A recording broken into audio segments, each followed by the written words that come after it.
সন্ত্রাসের ভয়ে, কোনো ডাকাতের ভয়ে, কোনো ব্যক্তির জুলুমের ভয়ে যদি আপনি কাঁদেন, সে কাঁদার ফলে ভাই আপনার মধ্যে অস্থিরতা কাজ করবে, আপনি সন্ত্রস্ত হবেন, বুকটা ভার হয়ে যাবে।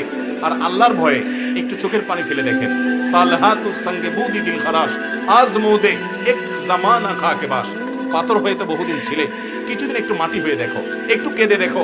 অনেক যুবক ভাইরা আমাদের আছে, সারা জীবনের জন্য একটা মিনিটের জন্য আল্লাহ তাআলার দরবারে কাদার তৌফিক হয় না। বিশেষ করে রমজান আসছে, আপনি আল্লাহর ভয়ে নির্জনে নিজের অপরাধের কথা স্মরণ করে, আল্লাহর পাকড়ার কথা স্মরণ করে, আল্লাহ এত নেয়ামত দিয়েছেন তারপর আমি নিমকহারামি করেছি, কত নিমকহারামি করেছি, সেজন্য লাজুকতার জায়গা থেকে একটু কান্না করেন।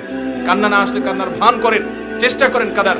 আপনি যদি চোখের পানি ফেলতে পারেন, বিশেষ করে কোনো কারণে পেরেশান আছেন, ডিপ্রেশনে ভুগছেন, দুঃখ কষ্টে আছেন, কারোর কাছে মন খুলে বলতে পারছেন না, বললে কোনো সমাধান পাচ্ছেন না, সেজদা লুটিয়ে পড়েন, বিশেষ করে ভোর রাতে সাহারি খেতে উঠেছেন, চলে যান বাড়ির ছাদে, নির্জন কক্ষে, মসজিদে একাকী একটু আল্লাহর কাছে সেজদা নিবেদন করে চোখের পানি ফেলে দেখেন।